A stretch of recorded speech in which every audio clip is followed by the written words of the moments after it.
AM 560, The Answer. As I testify before the committee today, I want to be clear. I stand by my decisions as special counsel, including the decision to bring charges against President Trump. All a lie. Every fracking allegation. A lie to cover up the true conspiracy.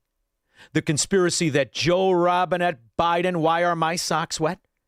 This stupid son of a gun never won the election. And Joan Shingang, I'm going to pronounce right, Shanga Kawawa. We have put together, I think, the most extensive and inclusive voter fraud organization in the history of American politics. You know who the we he was talking about, Squirrel?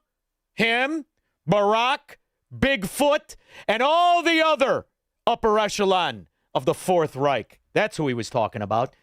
Tomas, Blue Island. Sean Dittos. So, Sean, that clip you played said 41,000 people voted twice. In 2020, I was suspended from Twitter for saying when they were mailing out all them mail-in ballots here in Illinois, and I got one at home, I said, what's going to stop me from mailing this thing in and then just going and vote on Election Day?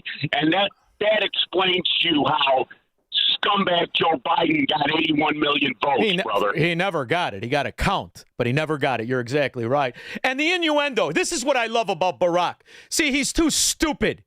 He wasn't in Chicago long enough. It's all that Indonesia to surf and eating dog. He even admitted the innuendo that we've all lived with. You know the innuendo. You know. Well, I tell you what, it helps in Ohio that we got Democrats in charge of the machines. That's the daily wink in the nut. How you doing? How you doing? Hey, how'd you vote? Don't matter how you voted. Who's watching the machines? Well, I tell you what, it helps in Ohio that we got Democrats in charge of the machines. Tell you what does. I don't even care, Squirrel. Really. You know what I always loved about Barack Obama? Even though he made hundreds of millions, got away with crime and mayhem and murder, war crimes and bombings and whatnot, every once in a while he'd roll over. And there she was, drooling on the pillow. Ooh, there's nothing that could prepare you for that. I'm up. Chris in Wisconsin. Hey, Sean, thanks for taking my call. I got to say really quick, that last caller is kind of reminding me of Hulk Hogan. Oh, well, he's got the little bit of a voice outside. Yeah, he'll rustle you, too. He's got a big belly. He's going to get tired out after about 45 seconds, but he'll give you a hell of a 30 seconds. That's for sure. I'm sure he will. Go ahead. No, honestly, yeah. No, I've noticed some daycare centers, especially just now, that it looks pretty suspicious. And what's funny is that what's our governor? You've got Orville Redenbacher on meth. Yes. Yeah. That guy, Evers. No, when it all went down with the fraud, he goes, our friends to the north. And I'm thinking, oh, shoot, here we go. Wisconsin's in on it. Now I'm starting to notice things that, these daycare centers, they're looking pretty suspicious, and there's no children. Thank you very much, by the way. Thank you very much for the call. $30 trillion has been stolen. What are you talking about debt? What debt? We got $1 trillion for public schools.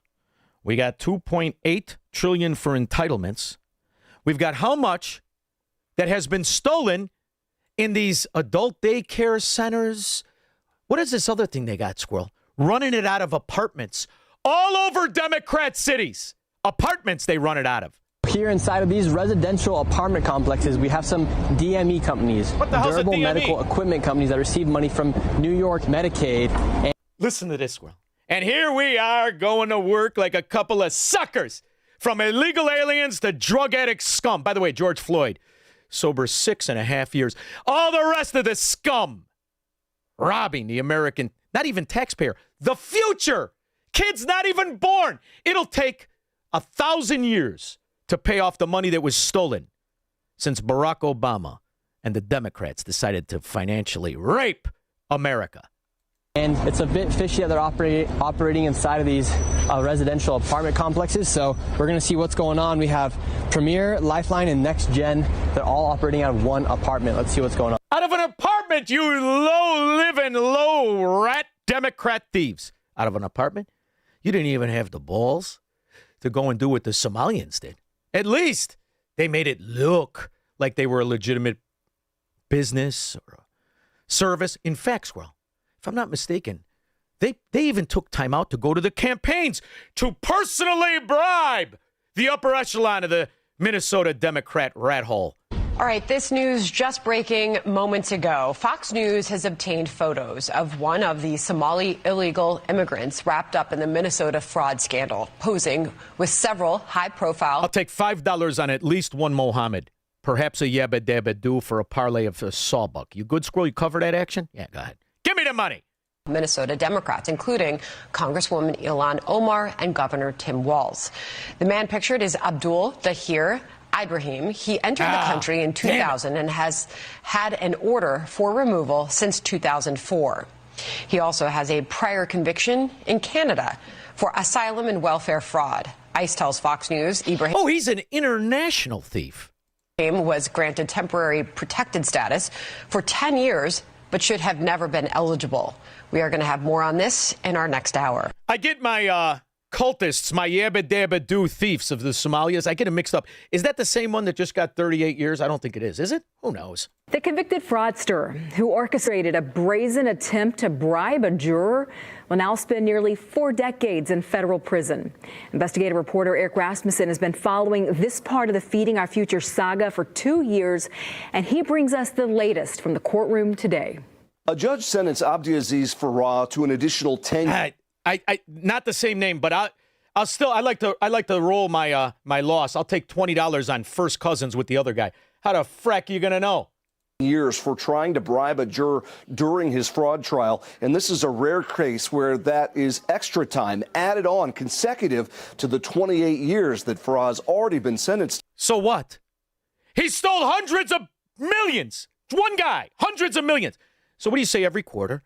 You let me and a couple of Melrose Parkers who are getting on in years, we don't hit it like we used to. Just give a little visit with a ball-peen hammer and we break his feet. Every quarter! You're supposed to feel sorry for this guy. 38 years. So what? For the fraud itself.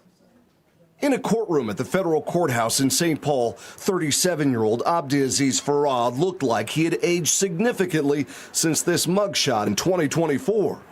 I'll tell you what, give him implants, a C-cup, right on his back. Then maybe it'll be a 38 years I could tolerate. 312-642-5600. He will never negotiate his constitutional rights with the government. Live free or die on The Sean Thompson Show on AM 560. The Answer.